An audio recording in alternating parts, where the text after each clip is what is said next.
بسم اللہ الرحمن الرحیم. میرا نام مبشر لقمان ہے اور آپ لوگوں کے سوالات جو ہیں وہ میرے آگے ہیں، اور لوگ بڑے مشکل سوالات کئی دفعہ کر دیتے ہیں اور میں سوچ میں پڑ جاتا ہوں. اس سے پتہ چلتا ہے کہ آپ لوگوں میں کتنا شعور ہے، اور الحمدللہ آپ لوگ حساس طبیعت کے بھی مالک ہیں.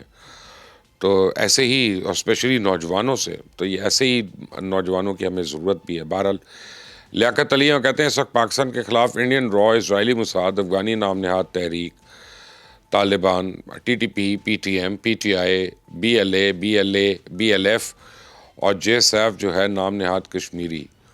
تو پاکستان یہ چومکھی لڑائی کس طرح لڑے گا؟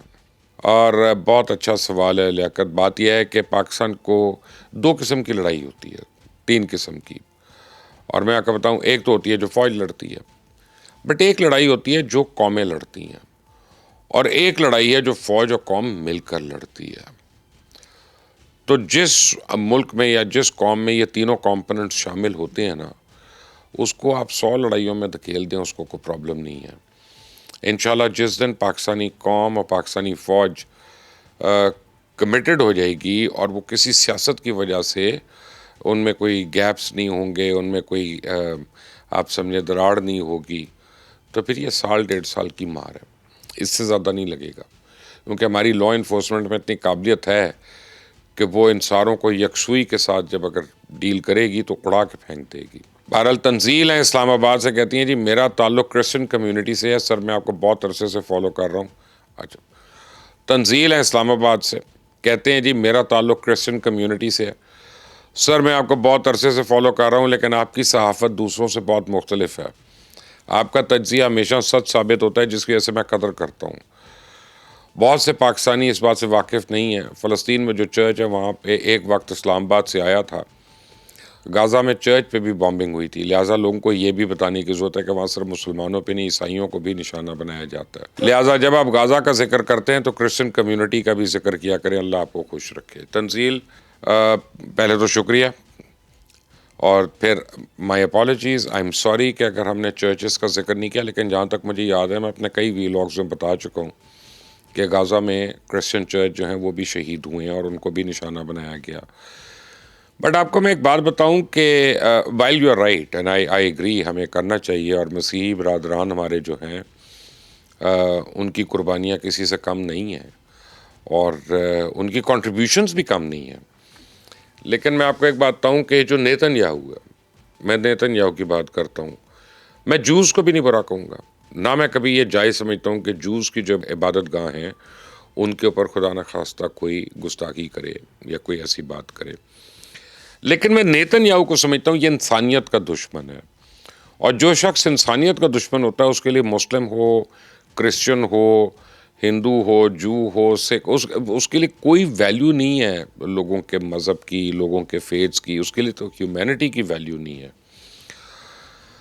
تو یو آر رائٹ کہ غازہ میں کافی کرسچنز ہیں، بلکہ مڈل ایسٹ میں بہت کرسچنز ہیں. اور مجھے یہ سب سے پہلے اس وقت پتہ چلا تھا جب میں بہت ینگ تھا اور میں گلف نیوز دبئی میں کام کرتا تھا. تو پہلی باری جب طارق عزیز عراق کے فارن منسٹر جو تھے، جب ڈپٹی پرائم منسٹر بنے یا پرائم منسٹر بن گئے شاید، تو مجھے پتا چلا کہ وہ کرسچن ہے. تو میں نے کہا یہ کرسچن کیسے بن گئے یہاں پہ؟ تو پھر مجھے پتا چلا کہ بہت بڑی آبادی ہے جو وہاں پہ کرسچنز کی ہے، اور نہ صرف عراق میں بلکہ پورے مڈل ایسٹ میں. تو یو آر رائٹ. اللہ تعالیٰ آپ سب کو بھی اپنی امان میں رکھے، اور آپ کے پیاروں کو بھی، اور سب کو اللہ تعالیٰ ہمیشہ اچھی خبر دے. اقبال بلوچ ہیں لاہور سے. جب آپ دنیا نیوز میں تھے میں آپ کو تب سے فالو کر رہا ہوں. یار معاف کر دے یار، اس وقت پتہ نہیں کون کون فالو کر رہا ہے. کہتے ہیں مجھے صرف آپ کی بات سمجھ آتی ہے. دنیا میں کیا چل رہا ہے آپ سب کچھ اپنے ویلاگ کا حصہ بناتے ہیں. بس یہی کہنا تھا کہ آپ پاکستانیوں غریب لوگوں کی اسی طرح آواز بنتے رہیں، بس یہی دعا ہے. اللہ حافظ. تھینک یو سو مچ. پاکستانیوں کی تو آواز بن جاتے ہیں، لیکن کل بھی میں عدالتوں میں دھکے کھا کے آیا ہوں. اس کا خمیازہ جو مجھے بھگتنا پڑتا ہے وہ بڑا زیادہ ہوتا ہے. بٹ اینی وے، ہم چپ تو نہیں ہو سکتے، نہ آواز کو بند کر سکتے ہیں، نہ سچ بولنا بند کر سکتے ہیں. بس یہ ضرور ہے کہ جو 25 سال یا 30 سال یا 40 سال کی عمر میں انسان میں انرجی ہوتی ہے، وہ میری عمر میں نہیں ہوتی. تو اگر میری انرجی لیول کم ہو تو اس کو ذرا ایکسکیوز کر دیا کریں. محمد اشرف صدیق ہیں لاہور سے. کہتے ہیں جی امریکہ قدم قدم پہ پاکستان کی تعریف کیوں کرنا شروع ہو گیا؟ بالغرض اگر وہ دوستی کا ہاتھ بڑھا رہا ہے تو اس سے چائنا ناراض نہیں ہوگا؟ یہ چائنا کو پاکستان نے اعتماد میں لیا ہے یا لے گا؟ دیکھیں پہلی بات یہ ہے کہ اس کے اوپر تو میری امریکن ڈپلومیٹ سے خود بات ہوئی ہے اور بڑے سینئر ڈپلومیٹس وغیرہ سے، ان سے جو نہ صرف پاکستان میں امبیسڈر وغیرہ ہیں بلکہ ان سے جو اسٹیٹ ڈپارٹمنٹ میں ہیں، تو وہ کہتے ہیں کہ پہلے وہ کہتے ہیں ہمیں کوئی پرابلم نہیں ہے کہ پاکستان چائنا کیا کسی اور ملک سے جس سے مرضی تعلقات رکھے. ان کو جو پرابلم ہے وہ صرف ان ممالک سے ہے کہ جن کے اوپر یونائٹڈ نیشنز نے اگر سینکشنز لگائے ہوئے ہیں کہ پاکستان سینکشن زدہ ملک سے روابط نہ بڑھائے، تو اس لیے ہم ایران سے نہیں بڑھا سکے. تو آئی ایم شیور کہ چائنا اور پاکستان کا جو تعلق ہے نا، وہ میرے اور آپ کے سمجھانے سے تو بہت اوپر ہے. اور یہ چائنا کو پتہ ہے کہ پاکستان کو ضرورت ہے، نہ صرف چائنا کی ضرورت ہے، امریکہ کی ضرورت ہے، یورپ کی ضرورت ہے، ہمیں رشیا کی ضرورت ہے، ہمیں ایشین ممالک کی ضرورت ہے، ہمیں مسلم ممالک کی ضرورت ہے. ہمیں ہر ایک کے ساتھ اچھے تعلقات رکھنے ہیں اور کوئی اس میں ایشو نہیں ہے. جہاں تک امریکہ کا تعلق ہے، میرا خیال ہے ابھی تک اس نے پاکستان کی وہ مدد نہیں کی جو لوگ سمجھ رہے ہیں کہ وہ ایک دم پاکستان کا ہمدرد ہو گیا. وہ روز مودی کو ضرور ایک چینڈ مار دیتا ہے. کل میں نے دیکھا دوبارہ اس نے کو 55 باری ہو چکا ہے، اب وہ مودی کو یہ یاد کرا رہا ہے کہ تمہیں پاکستان کٹ رہا تھا اور میں نے تمہیں بچایا تھا. تو میں خیال ہے اس میں وہ دونوں چیزیں شامل ہیں. فیصل رمضان ہے بحرین سے، کہتے ہیں آپ کا پروگرام بہت شوق سے دیکھتا ہوں، میں آپ کا بہت بڑا فین ہوں. اللہ تعالیٰ آپ کو ہمارے سر پہ سلامت رکھے اور آپ کے پروگرامز بہت ترقی دے، آمین ثم آمین. Thank you so very much. اللہ تعالیٰ آپ کو برکتیں دے، صحت دے اور آپ کے گھر والوں کو آپ کی خوشیاں دیکھنا نصیب فرمائے. منور علی ہیں کراچی سے، جب تک انسان خود اپنے آپ کو چیلنج نہ کرے یا چینج نہ کرے تب تک کچھ نہیں ہو سکتا. جیسے بات کرتے ہیں جہاد کا ذکر کرتے ہیں، فوج تیار، آج کل انسان یہی سمجھ رہا ہے کہ جہاد کا مطلب ہے اسلحہ اٹھاؤ گولی مارو. بھائی جہاد کا مطلب اور بھی ہوتا ہے، تعلیم دو، کسی کے اچھے کام کرو، کسی کے لیے جاؤ نماز پڑھاؤ. اس کو بھی جہاد بول سکتے ہیں. یار یہ تو آپ نے بڑی خوبصورت بات کی ہے. ایکچولی اصل جہاد جو ہے وہ اپنے نفس سے لڑنا ہے. دیکھیں اگر آپ فجر کی نماز کے لیے اٹھتے ہیں، پوری شام آپ کام کر رہے ہیں، تھکے ہوئے ہیں اور آپ کو اعلیٰ صبح اٹھنا پڑ گیا فجر کے لیے، تو اپنے نفس کے ساتھ آپ جہاد کر رہے ہیں. پھر آپ باری باری نکلتے ہیں اور آپ اپنا جو قرآن پاک کی تعلیمات ہیں ان کے اوپر آپ زندگی بسر کرنے کی کوشش کرتے ہیں، تو آپ کو اپنے نفس سے بار بار جہاد کرنا پڑے گا. You are right. جہاد صرف تلوار اٹھا کر کسی کو مارنے کا نام نہیں ہے. جہاد تو اپنے آپ سے شروع ہوتا ہے، پھر اپنے ارد گرد کے لوگوں سے، پھر اور لوگوں سے. جس طرح آپ نے کہا کہ چاہے وہ زکوٰۃ کی نسبت میں ہو، اپنا صدقہ خیرات یا کار خیر آپ جب کرتے ہیں تو بالکل ہے، میں مانتا ہوں آپ کی بات. محمد احسن اقبال ہیں لاہور سے، مجھے اور میرے بچے ہمیں آپ کا پروگرام بڑا پسند ہے، میں بڑے شوق سے دیکھتا ہوں. میرا آپ سے سوال ہے کہ انڈیا بار بار ہمیں موقع دیا گیا، اس بار انڈیا کو اس کی بہادری والا فیک چہرہ بھی دکھا دیا، تو کیا ایسا نہیں ہو سکتا کہ ہم ایک باری کشمیر پر قبضہ کر لیں، کنٹرول کر لیں؟ ہونے کا تو بہت کچھ ہو سکتا ہے زندگی میں، اور کیا کہتے ہیں انگریزی میں کہتے ہیں اونلی وشز و ہارسز. تو میں کہاں کا کہاں پہنچ گیا ہوتا. دیکھیں یہ ہو سکتا ہے لیکن اس وقت ہوگا جب پورا کشمیر اٹھ کھڑا ہوگا اور ایک انڈیجنیس موومنٹ چلائے گا، تو پھر ہم ان کی ہیلپ بھی کر سکتے ہیں. اور جو ہے نا یہ فی الحال آپ یہ دیکھیں کہ جتنی موومنٹس تیز ہو رہی ہیں تو کشمیر اکیلا نہیں ہے. انڈیا میں کم از کم 7 ریاستیں ایسی ہیں جو باقاعدہ علیحدگی کی مہم چلا رہی ہیں، اور میں سمجھتا ہوں کہ ان میں منی پور اور میزورم وغیرہ جو ہیں یہ تو بہت آگے ہیں. آپ لوگوں کو شاید خالصتان کا پتہ ہو، کشمیر کا پتہ ہو، لیکن وہ بہت آگے نکل چکے ہیں. اور یہ ابھی بڑا پرابلم ہو رہا ہے. تھوڑے دن صبر کریں، انشاءاللہ جب ہم نے کرنا ہوگا تو ہم کر لیں گے. لیکن مجھے لگتا ہے کہ 1 سال کے اندر آپ کو کوئی اچھی خبریں ملنا شروع ہو جائیں گی انشاءاللہ. اویس لاہور سے، کیا موجودہ حالات کو دیکھتے ہوئے پاکستان کی عوام کو ملٹری ٹریننگ دی جانی چاہیے؟ دنیا کئی ممالک میں ضروری ہے، لیکن تعجب ہے کہ پاکستان میں ابھی تک اس حوالے سے کچھ نہیں ہو رہا. یا پھر آپ یہ سمجھتے ہیں کہ ہماری فوج کسی قسم کے دشمنوں سے نمٹنے کے لیے کافی ہے؟ میں جب ینگ تھا نا تو ہمارے کالج میں تو جے سی سی بھی ہوتی تھی، این سی سی بھی ہوتی تھی اور کمپلسری ہوتا تھا، بلکہ اس کے 20 نمبر ہوتے تھے اس زمانے میں، انٹرمیڈیٹ وغیرہ میں 20 نمبر ہوتے تھے کہ اگر آپ نے این سی سی کیا ہوا ہے یا جے سی سی کیا ہوا ہے۔ میرا خیال ہے کہ یہ بڑی ضروری ہے۔ اب آپ امنگ ادر تھنگز یہ آپ کو تربیت بھی دیتا ہے، صحت مند بھی ہے، اور سب سے بڑی بات کہ آپ کے اندر ایک ریجمنٹیشن بھی ہوتی ہے یوتھ کے اندر، بڑا ضروری ہے۔ یہ دوبارہ سے شروع ہونا چاہیے، لیکن یہ گورنمنٹ لیول پہ شاید کمپلسری نہ ہو سکے، یہ انڈیویجولی اسکولز اور کالجز کو جو ہے اس میں اگر وہ ہم ہی بھریں گے تو پھر تو گورنمنٹ کرا سکتی ہے، ورنہ یس ہماری فوج کافی ہے نمٹنے کے لیے اور انشاءاللہ کافی رہے گی، لیکن یہ ٹریننگ ہونا یہ ہیلپ کرے گا، بہت زیادہ ہیلپ کرے گا۔ I agree with you. Muhammad Riaz ہے منڈی بہاؤدین سے کہ عمران نیازی کا آئی ایم ایف کو پاکستان کی امداد روکنے کے خطوط بیرون ممالک رہنے والے پاکستانیوں کو زرع مبادلہ پاکستان نہ بھیجنے کی ہدایت، 9 مئی پاک آرمی کی تنصیبات پہ حملے کروانا، شہیدوں کی یادگاروں پہ جانا، بے حرمتی کرنا، کھلے عام پاکستانی سیکیورٹی جوانوں کا قتل عام کرنے والے ٹی ٹی پی کی حمایت کرنا، آرٹیکل 6 میں اس غدار وطن کو عدالت کے کٹہرے میں کیوں نہیں لایا جا سکتا؟ کیا ریاست اتنی کمزور ہے؟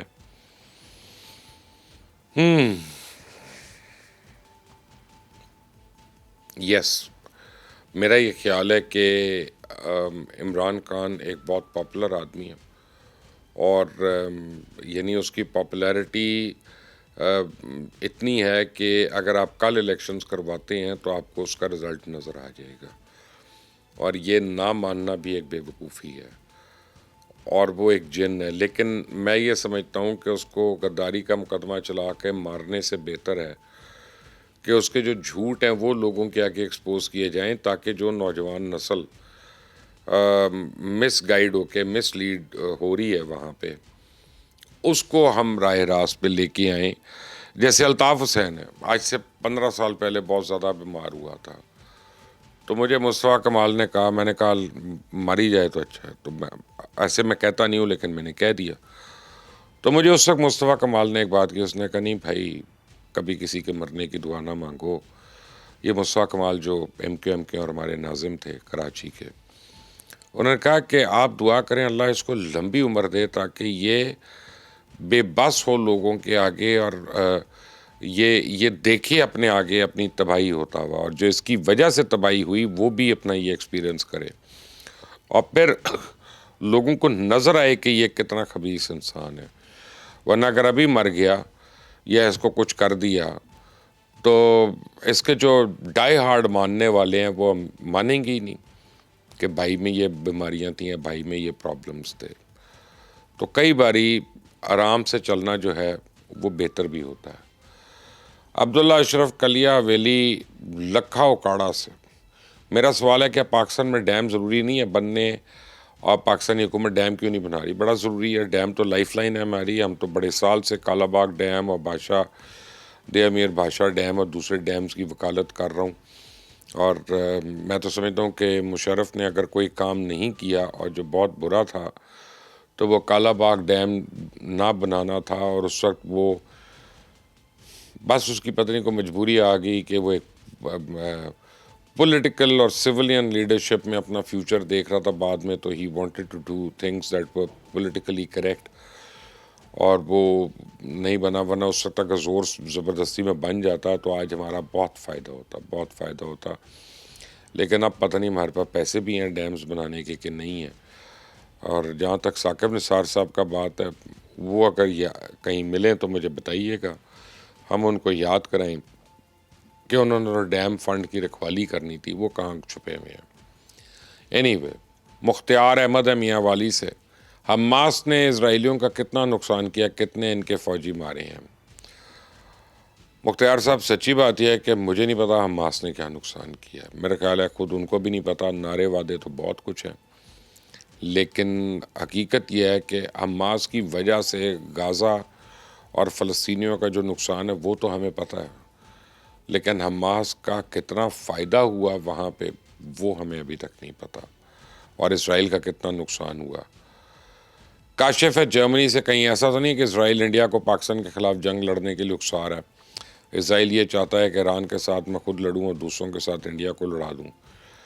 کیا وہ ڈکٹیٹرشپ چاہتا ہے کہ سب ملکوں پہ قابض ہو جائے؟ نہیں، اسرائیل اور انڈیا کا گٹھ جوڑ تو بہت زیادہ ہے، اور ابھی یہ جو میں آپ کو کافی دن سے کہہ رہا تھا کہ 22 اکتوبر تک چانس ہے کہ انڈیا حملہ کرے گا پاکستان پہ، اور 21 اکتوبر کو ڈونلڈ ٹرمپ نے فون کیا مودی کو اور اس نے کہا ہے کہ باز آ جاؤ، تم نے کوئی حملہ نہیں کرنا ورنہ بہت بری ہوگی تمہارے ساتھ۔ تو وہ اللہ نے میری عزت رکھ لی کہ جو میں بتا رہا تھا لوگوں کو اور جو میں نے تاریخ بتائی تھی وہ اس تاریخ تک تو آ گیا۔ ایک گیس تھا میرا۔ تو اسرائیل اور انڈیا میں اتنا گٹھ جوڑ ہے کہ اسرائیل پہلے 2 دفعہ کر چکا ہے، اس کے جہاز انڈیا کے راستے پاکستان کے ایٹامک ری ایکٹر پہ حملہ کرنے کے لیے آئے تھے اور پاکستان ایئر فورس نے ان کی دوڑیں لگوا دی تھیں، اور ابھی بھی ان کا یہی پلان تھا کہ انڈیا کو وہ بیس کے طور پہ یوز کریں اور جب جنگ شروع ہو تو انڈیا کے اندر سے وہ اٹیک کریں پاکستان پہ۔ لیکن الحمدللہ ہم پوری طرح تیار ہیں، وہ جب چاہے آ کے آزما لے۔ بلکہ میں آپ کو بتاؤں کہ اسرائیل کی سب سے بڑی بدبختی ہوگی اگر اس نے کبھی پاکستان سے پنگا لیا، کیونکہ اب جو انڈیا کے ساتھ ہم نے کیا اور چند گھنٹے کے اندر کیا، اس وقت ہم نے پوری دنیا کو دکھا دیا کہ ہم نے کیا کرنا۔ اس وقت تو ایران کے میزائل صرف نہیں برداشت ہوئے تھے، سو آپ سوچیں کہ پاکستان کتنی بڑی طاقت ہے اس کے لیے۔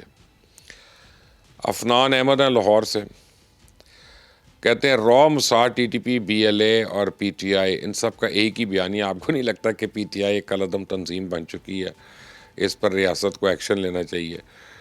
میرا خیال ہے کہ پی ٹی آئی کو ہمیں اب پولیٹیکل پارٹی کہنا ہی نہیں چاہیے، ہمیں کہنا چاہیے کہ ایک دہشت گرد تنظیم ہے ٹی ٹی پی، اور اس کا پولیٹیکل فرنٹ جو ہے نا وہ پی ٹی آئی ہے۔ ہمیں تو اس کو اس طرح سے لینا چاہیے۔ احمد بخش ہے، میں ایک اوورسیز پاکستانی ہوں، میرا تعلق ضلع ڈیرہ غازی خان سے ہے۔ میں آپ سے درخواست کرنا چاہتا ہوں کہ آپ اپنے پلیٹ فارم پہ ڈیرہ غازی خان ایئرپورٹ کے دوبارہ فعال ہونے اور بہتر سہولیات کے لیے آواز اٹھائیں۔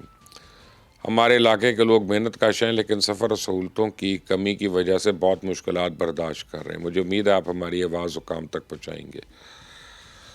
ڈیرہ غازی خان ایئرپورٹ سے سب سے پہلا جو میرا انٹریکشن تھا وہ ہوا 2008 کے سیلاب میں، اور اس وقت بھی وہ بند تھا۔